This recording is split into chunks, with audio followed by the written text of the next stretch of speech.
Selamat siang, pagi, sore, malam teman-teman. Assalamualaikum warahmatullahi wabarakatuh. Di sini kami akan membuat video tentang korupsi, teman-teman. Jadi perkenalkan dulu, pertamanya saya adalah M. Farsi Ramni.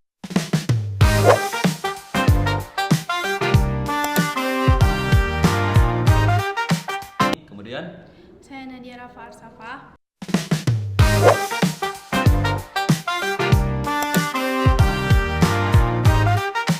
Saya Radin Ayudinia dan Marvina.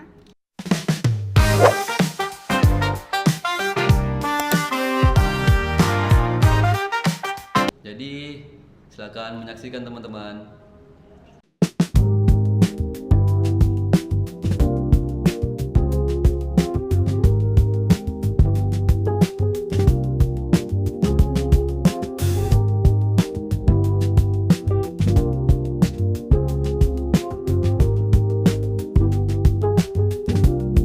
Saya juga kelas capek banget deh hari ini. Iya nih, 3 SKS pening banget nih. Kelas mana siang-siang ngantuk gini.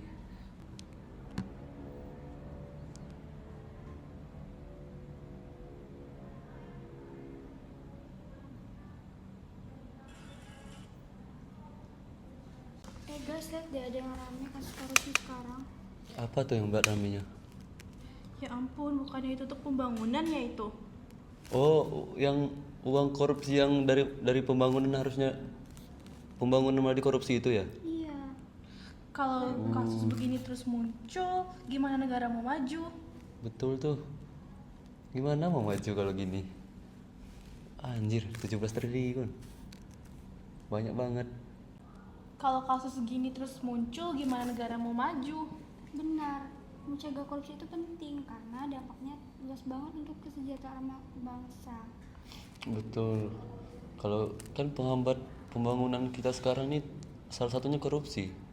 Yang bikin miris, anggaran yang seharusnya buat rakyat tapi malah hilang di korupsi. Iya, pendidikan kurang fasilitas, layanan kesehatan nggak maksimal, bantuan sosial terhambat.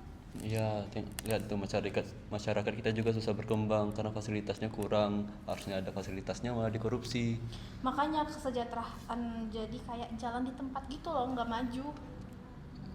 Iya, kayak ngestak aja gitu kan, ngestak di sana-sana aja. Iya, setuju. Pembangunan nggak ada yang dibangun, malah dikorupsi. Kalau dipikir-pikir ya, akar korupsi itu bukan cuma soal kesempatan tapi kebiasaan. Iya, kan gak mungkin orang tuh berani langsung korupsi besar gitu. Pasti dari kecil-kecil dulu, pasti dari habitnya dari dulu itu pernah korupsi dari kecil-kecil. Terus ada kesempatan dia besar, terus makin besar deh kayak proyek-proyek inilah. Iya, makanya pencegahannya itu ya harus dimulai dari pola pikir dan kebiasaan sehari-hari sih. Generasi kita tuh sebenarnya punya peran penting. Kita pembawa budaya baru.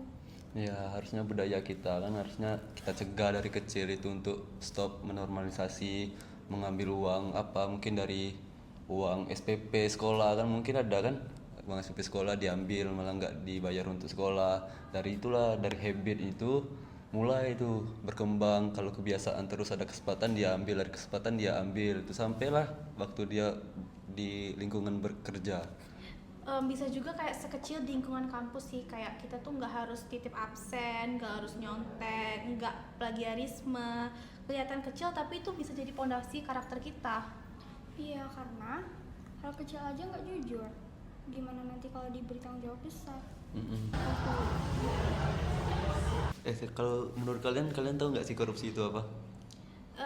Korupsi itu kayak mengambil dana yang harusnya untuk dilakukan untuk yang lain tapi dia malah nggak ngabisin dana itu untuk kepentingan yang penting gitu, kayak lebih ke buang-buang uang untuk kepentingan sendiri sih biasanya kalau korupsi di pejabat negara ya.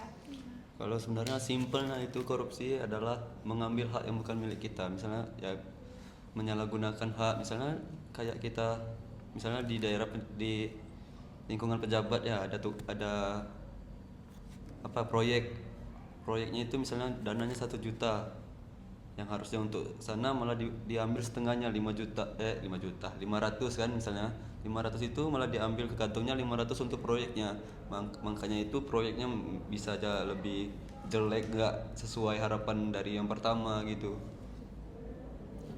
korupsi juga termasuk extraordinary crime loh. Apa itu maksudnya extraordinary crime? Dia itu sebuah kejahatan yang sangat khusus gitu loh. Bahkan ada undang-undangnya sendiri, undang-undang Tipikor. Oh, yang itu ya.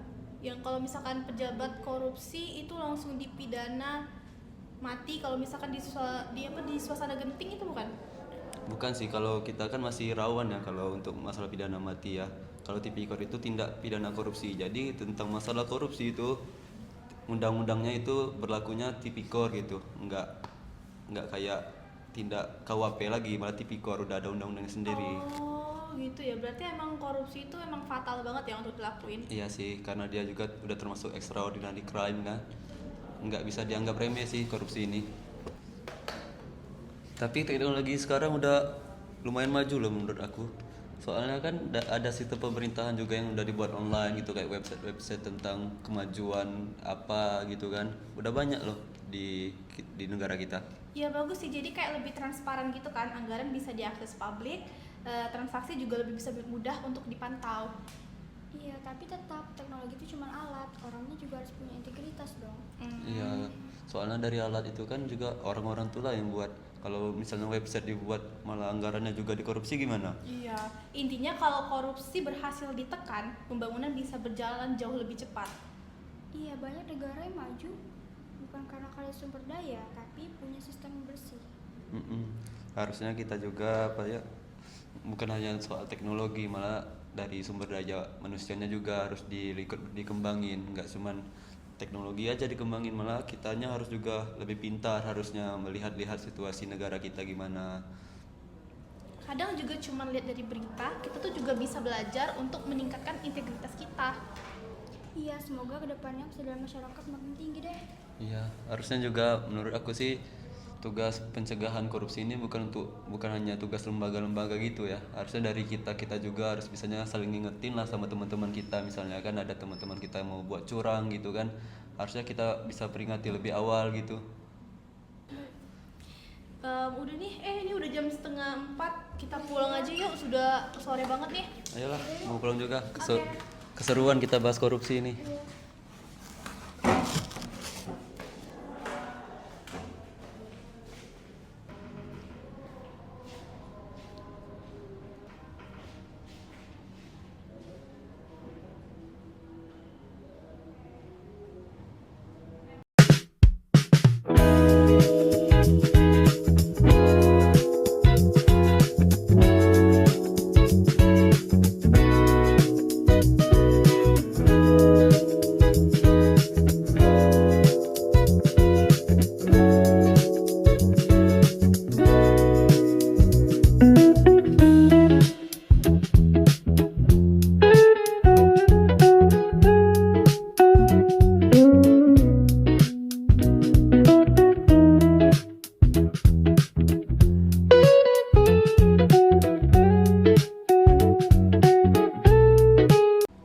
Baiklah teman-teman, pencegahan korupsi harus dimulai dari diri sendiri. Integritas dibangun dari kebiasaan sehari-hari, seperti kejujuran, disiplin, dan menghargai hak orang lain. Ketika generasi muda membiasakan diri untuk tidak melakukan kecurangan, sekecil apapun, mereka sedang meletakkan fondasi karakter yang kuat. Dengan pribadi yang bersih, kesejahteraan masyarakat dapat lebih mudah tercapai. Nah, jadi korupsi itu berdampak besar pada kualitas hidup masyarakat. Karena itu pencegahannya tidak bisa dianggap sebagai sebesar yang jauh dari mahasiswa. Menolak praktik tidak jujur itu mendukung transparansi adalah bentuk kontribusi nyata. Semakin banyak individu yang memilih untuk jujur, semakin besar pula peluang kita untuk bangsa untuk sejahtera.